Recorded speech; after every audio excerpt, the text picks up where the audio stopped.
What is going on, guys? Welcome back to another video, and today we're going to do something very different. Now, I know I said I was going to make a regular mock draft for you guys after that perfect plan video I made for the New York Giants. I was going to implement that in my next mock draft, but I'm going to postpone that a little bit, and I came up with a crazy idea while I was about to start the mock draft that I was supposed to do.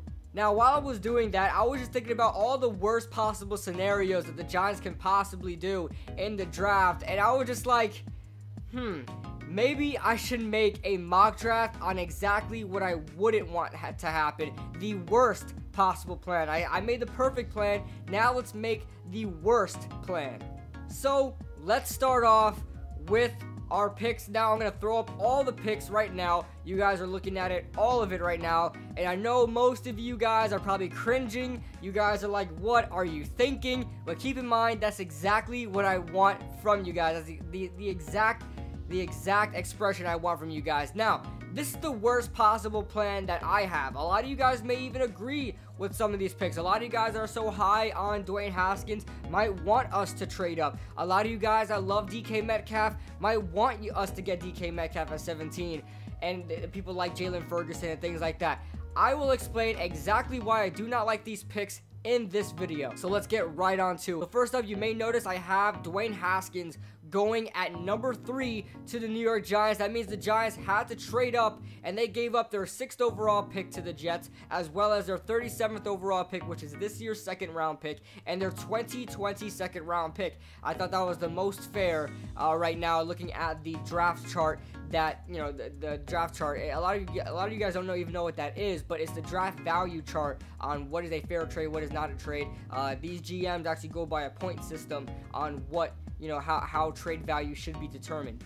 So if you guys want that, I'll probably leave the link in the description below so you guys can look at it for yourself. So that being said, I have Dwayne Haskins going to us.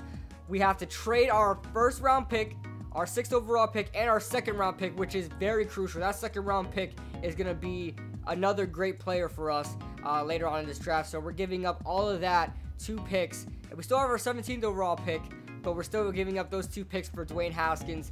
I just wouldn't want that whatsoever. I would even want us to trade up for Kyler Murray. I like the idea of Kyler Murray being the next Russell Wilson, but I just can't do it because we have so many holes on his defense. If I'm Dave Gettleman, I just can't do it. On top of that, who knows if Kyler Murray or Dwayne Haskins, or anybody for that matter, is even going to play this year. I want serious player development on the defensive side of the ball for when we start winning games and we actually start rebuilding this team in a better direction. I want those players to already have experience, so the more players I can get in the earlier rounds, the better. I just can't do it with Dwayne Haskins. So then we're going to move on to the 17th overall pick, and I have us taking DK Metcalf. And listen, a lot of you guys, I mean a lot of my subscribers, want DK Metcalf at 17. Guys, you do not know what you're talking about. I respectfully disagree with you guys. Listen, just because we got rid of OBJ does not warrant, does not merit the fact that we need to go get DK Metcalf. It doesn't make any sense whatsoever. Does not fit the play style whatsoever. I get we want a taller receiver. Trust me, I've been a big advocate of that ever since, I don't know, like 5 years ago. I just really wanted a big receiver. Ever since Corey Washington was, you know, should have been that guy a couple of years ago in the 2014 season. You know, I've always wanted a big receiver, but I just don't see it in DK Metcalf. I don't see him being very successful. I just don't see it whatsoever. I see him just being, you know, I don't know, maybe a Torrey Smith type guy, a speedy taller receiver to go get the ball, has good hands and things like that. But Torrey Smith really hasn't been a 1st round pick. I mean, Torrey Smith has had his couple of years, but come on, he doesn't run any routes. He really doesn't do anything special. He catches the ball pretty well. He's very fast, but that's pretty much it to DK Metcalf's game. Moving on, we're going to skip the 2nd round pick because, like I said, we got rid of our 2nd round pick for Dwayne Haskins. So, instead of getting a Dalton Risner in a 2nd, instead of getting like a guy like Jerry Tillery in a 2nd that a lot of guys would be very excited about, instead of getting, you know, somebody else worth that 2nd round pick that we really need, maybe another cornerback, who knows. We can't do that now because we got Dwayne Haskins. So, we're going to move on to our 3rd round pick, and that's us getting Jalen Ferguson, outside linebacker out of Louisiana Tech. Now, a lot of you guys like Jalen Ferguson. I don't know why. I can't find any very good tape on Jalen Ferguson. I really don't like him whatsoever. And on top of that, is he a terrible player to take in a third round? No. But I just don't think this should be the best edge rusher we take in this draft. If the Giants take Jalen Ferguson in the third round and he's our best edge rusher we take, it's a failure. We look at Marcus Golden. We look at Lorenzo Carter. We look at all the other pass rushers we have on our roster right now, and they're all average talent. Average to maybe slightly above average talent. Marcus Golden, we don't know what we're getting from him yet. But you bring in Jalen Ferguson, you're just adding more average talent. Why do you want to add average talent with more average talent? It doesn't make any sense to me. If you have average talent at a position, you better go out and get yourself a game breaker to really take the top off of that position. Adding Jalen Ferguson will do little to nothing on that defense whatsoever. We'll just be adding something we've already had. So Jalen Ferguson would be a terrible pick if we picked him up. A lot of people have him in the first round. I don't see it whatsoever. I don't even see him as a second round pick. I legitimately think he's going in the third round. And yeah, I have us taking him in the third round. Don't worry, it's supposed to happen. This is the worst possible scenario. Next, I have the our fourth round pick, 108th overall. Last year we took Kyle Oleta with this pick. This year we are going to take Justice Hill, running back out of Oklahoma State. Now listen, Justice Hill is going to be one of those players that is taken later, one of those running backs taken later in the draft, like an Alvin Kamara, like a Kareem Hunt, like a bunch of these other running backs that are taken later on in the draft, and they actually do well for themselves. You know, he's gonna be one of those guys. I like Justice Hill as a player. I'm not saying he's a bad player. I just think it's a terrible pick for the Giants. Now, the reason why I put this pick in here is that I've seen a lot of subscribers, a lot of guys in the media advocating for the Giants to take an earlier running back in the draft to complement for Saquon Barkley. Now, it makes a lot of sense to add starting talent and him wind up being the second fiddle in that running back position. We have Saquon Barkley. Imagine adding a Justice Hill. That's a perfect scenario, a perfect world scenario that the Seahawks do. A lot of these teams do. You know, the New Orleans Saints do that. They did that with Alvin Kamara. They had Mark Ingram. They got Alvin Kamara. They did that.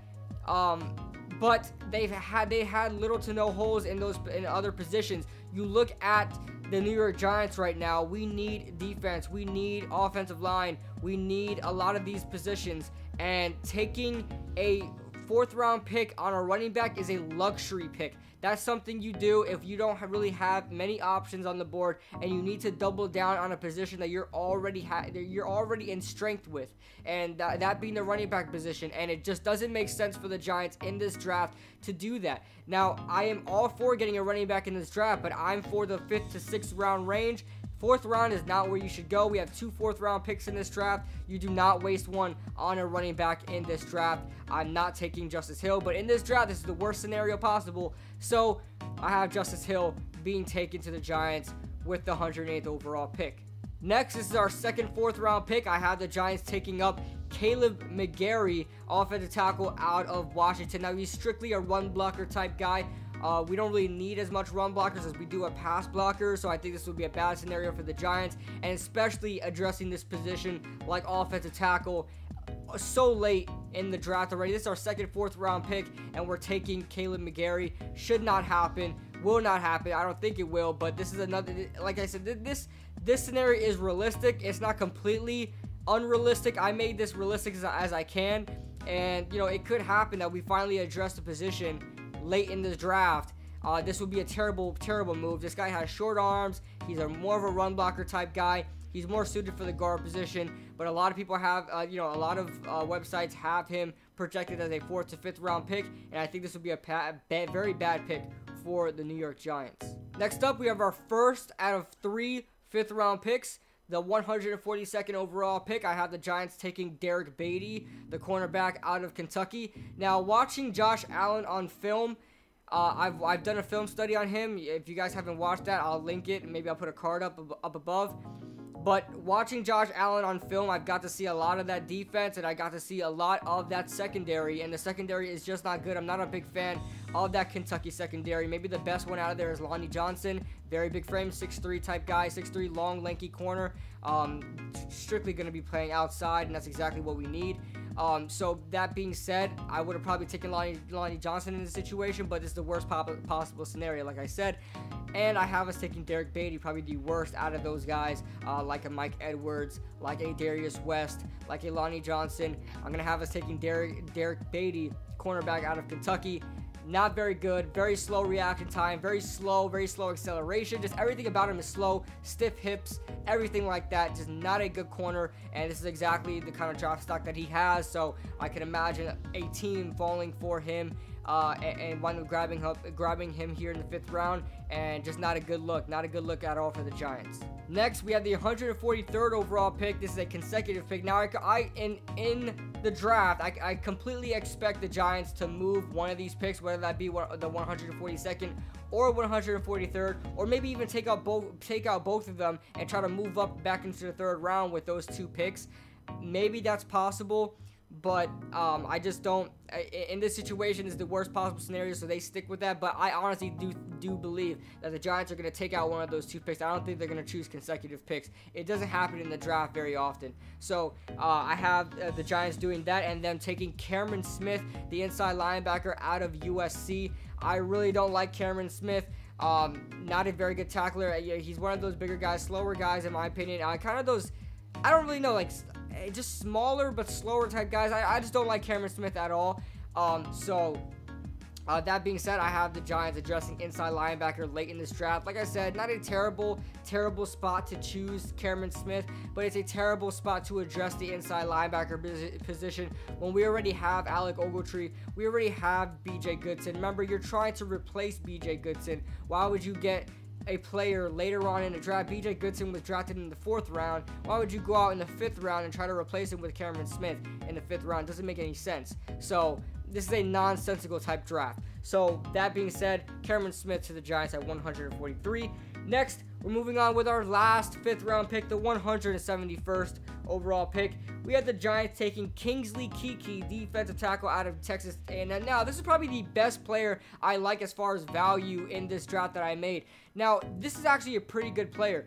But I just, when we talk about upgrading a position, now on that defensive line, our obvious worst position right now is 3 technique defensive tackle, where Dalvin Tomlinson used to be. Like I said, with the trade with Damon Harrison, he switched over to nose tackle. He's doing pretty well for himself over there. But now we're looking at the starting guy. Josh Morrow is gone. Now we're looking at the starting guy as RJ McIntosh, which I have a lot of confidence in RJ McIntosh. We just don't know what we're going to get out of him yet. Why would you try to upgrade a position by drafting another guy that was drafted in the same round and probably going to be the same production as RJ McIntosh? It doesn't make any sense. If you're going to upgrade a position, you have to draft those players early on in the draft, like a Christian Wilkins, like a Dexter Lawrence, guys like that. So you don't go out and get in the 5th round Kingsley Keke to upgrade from RJ McIntosh. It doesn't make any sense whatsoever. But I do like Kingsley Keke. Keep in mind, guys, I like this guy. I like this guy in the 5th round. I like the value there. We'll see what teams pick him up, but whoever picks him up is going to get a good player. I just don't think it's in the right interest for the Giants to go out late in the draft and get a guy like that when we already have RJ McIntosh. Next, we're moving on with the 180th overall pick. I had the Giants taking a interior lineman here. We have Jared Weyler, offensive center out of Minnesota. Now, I didn't watch too much tape on him. I just kind of handpicked a guy that's projected for a later round pick. In this case, he's going to be a 6th round pick, I believe. So, yeah, he's going to be our only 6th round pick, and I just handpicked an interior lineman. Now, I just don't want us to address interior linemen. If we're going late in interior linemen, I don't want us to address it at all, because it's pretty secure right now. Maybe we want to get a couple of depth guys. I'd say, you know what? I'd say a couple of depth guys. It's whatever. But center shouldn't be the obvious move, because we did sign Spencer Pulley to a pretty big deal. 3 years, $9 million. $3 million for a guy that barely plays, and he was a backup to a guy that we had John Jalapeno starting at center, and he's on a 1 year, $1 million contract. Makes no sense why we got Spencer Pulley. So it would make no sense if we get another center in the 6th round. Maybe we use that center to play guard, maybe, but our guard position is pretty stacked right now. John Greco got re-signed, I believe, so he's still with us, and he can play center or guard. And we have Will Hernandez and Kevin Zeitler there, probably one of the best duos we had at that guard position for quite a while. So, I mean, that being said, it just wouldn't make sense right here to get a guy like that. Maybe it would to other people. I could see it happening, but I just handpicked that guy because a 6th round pick. I mean, who really cares where you go with the 6th round pick, right? So with our 7th round pick, our first 7th round pick, I have the Giants taking up Mike Edwards, safety out of Kentucky. Like I said, I really don't like these safeties out of Kentucky. So us addressing safety after we got Antoine Bethea and Jabril Peppers, us addressing a 7th round safety is not a good idea whatsoever. Why would you do that? It's pretty much a waste of a pick. Like I said, if you're going to upgrade a position that you're already average at, you better take the top off and get a pure upgrade there. Like I said, you can try to see if you can get in the 2nd round in Nasir Adderley, maybe in the 3rd round of Deontay Thompson. He may drop to the 3rd round. A guy like that, maybe. You just have to pick and choose. You know, you got to set up that draft board in the way you should. But Mike Edwards should not be the way there because you already have Jabril Peppers. Michael Thomas is coming back. Antoine Bethea you already have there. Sean Chandler you have there, who is a pretty good sleeper type guy, undrafted free agent out of, I believe he was from Temple last year. So we have that safety core is kind of bunched up. Why would you add more average talent there? Below average talent with Mike Edwards just wouldn't make any sense whatsoever. And then our last pick, our 245th overall, almost in Mr. Irrelevant, we have Keenan Brown, tight end out of Texas State. I just handpicked a guy in the tight ends. A lot of people want a tight end in this draft. I don't see it. I don't know why we should, but it is what it is. But it doesn't really matter in the 7th round. I just handpicked the guy there and, you know, said I hate it, you know. So that is everything there. I'll quick throw up once again that whole chart. You guys can take a last look at it. I'll also put it in the description below so you guys can look at it there. With that being said, that was the worst possible scenario the Giants could have. Let me know what you guys think in the comment section below. I'm really interested in what you guys are going to say because a lot of people are going to like these picks. Honestly, I don't like these picks, and a lot of Giants fans are going to disagree. This is one of these drafts, guys. This is one of these drafts that it's all over the place. A lot of people want different positions at different areas. A lot of people have different players in different areas. It's just going to happen. This is one of those drafts where we just don't know what's going to happen. So I just love making these picks, these mock drafts, and just seeing if it actually happens. Listen, if the Giants do anything relative to this in this video, we're going down. We're trending down, guys. We're going down at a spiral, a downward spiral, guys. So that being said, let me know what you guys think in the comment section below. Leave a like if you guys enjoyed the video. Subscribe if you guys are new. I made a lot of New York Giants content, primarily and exclusively a New York Giants YouTuber, but I love making NFL videos as well. Be sure to stick around every Tuesday, 7 o'clock Eastern Standard Time for the Undrafted Analyst Podcast. All that being said, I'm Kid Blue, and I will see you guys in the next video.